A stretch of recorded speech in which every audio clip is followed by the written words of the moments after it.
one of the issues that was discussed here is this full spectrum approach.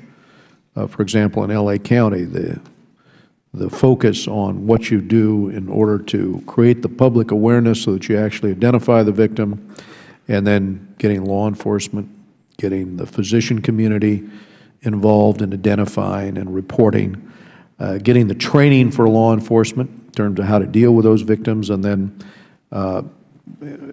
providing the resources to the victims that are in custody. And the last element, I guess, is the punishment that is directed towards those who are engaged in organizing this trafficking. In terms of that lesson, I just ask each of you, how might we share those lessons with others, other communities, but also others overseas that have a similar interest, but maybe not the lesson plan or the capability? How can that information be shared and empowered so that others in other countries begin to take action as well? Well, to begin with, I think, as the largest county in America, I believe it's our duty to be very involved in this particular program, particularly as I mentioned in my testimony about the ports and the airport and the borders. Earlier this year, we started with the National Association of Counties by hosting a Smart Justice Symposium. I mean, we can do a little bit at a time. And we had not only the county folks in our probation and children and family services, but we had juvenile court officials, we had federal Homeland Security representatives, as well as the FBI.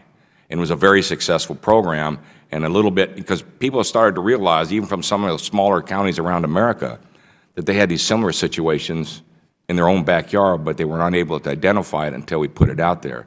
So, I mean, there's building blocks that we can do as a county. Obviously, having federal partnerships would really embellish or enhance our opportunities to get the word out. I think what I'd add as well is I think that in the anti-trafficking field, there are these very concrete nuggets of hope where things are successful and efforts are making an impact, and we've documented that.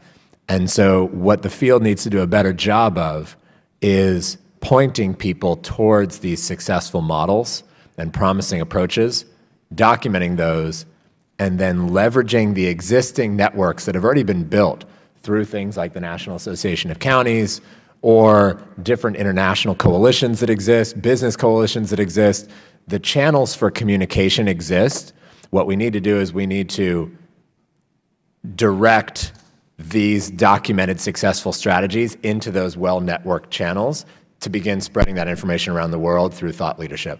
And I think we're beginning to do that with something like the Global Human Trafficking Hotline Network, where we're going to share these hotline strategies with different hotlines around the world. But that same model can be applied to business coalitions, to coalitions within government, and using the existing channels. We don't need to rebuild coalitions. We just need to slot in the information into the existing infrastructure and let it spread.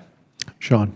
I would add that what we're finding with the private sector is that there's a great hunger for concrete examples of how companies are changing their policies and practices within their supply chain, and we're working to get that information out to other companies through trainings and webinars and things like that that enable them to learn from each other. And what's really exciting is that because so many companies, particularly the large American companies, large retailers like the Walmarts, the Targets of the world, are taking these issues very seriously and are beginning to promulgate new standards and practices that are filtering out not just through their suppliers here in the United States, but also globally.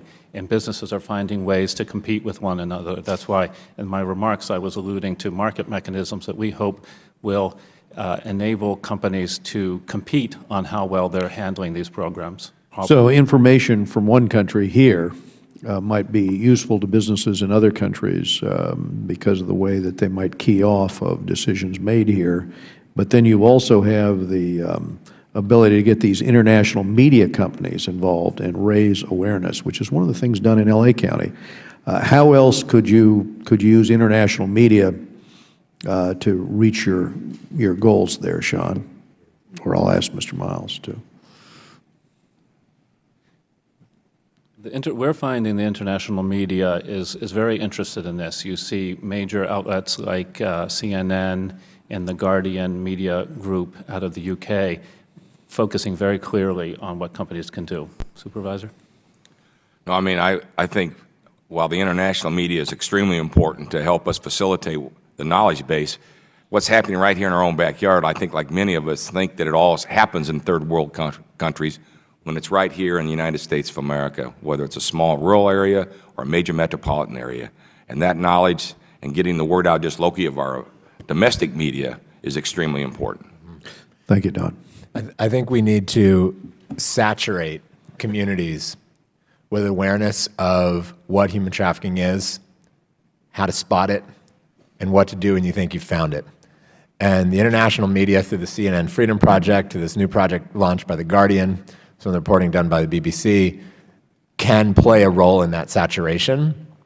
But from my perspective, I want us to be careful not to put out media stories that don't have an action item associated with it.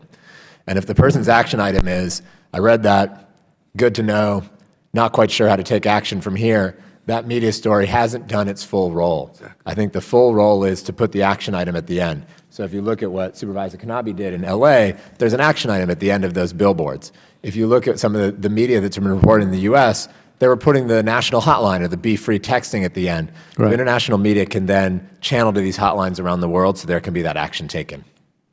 And the Californians Against Sexual Exploitation Act would be an action item in California that was pushed that would certainly have a deterrent effect in terms of the new penalty of those involved in trafficking. We go now to Mr. Engel from New York.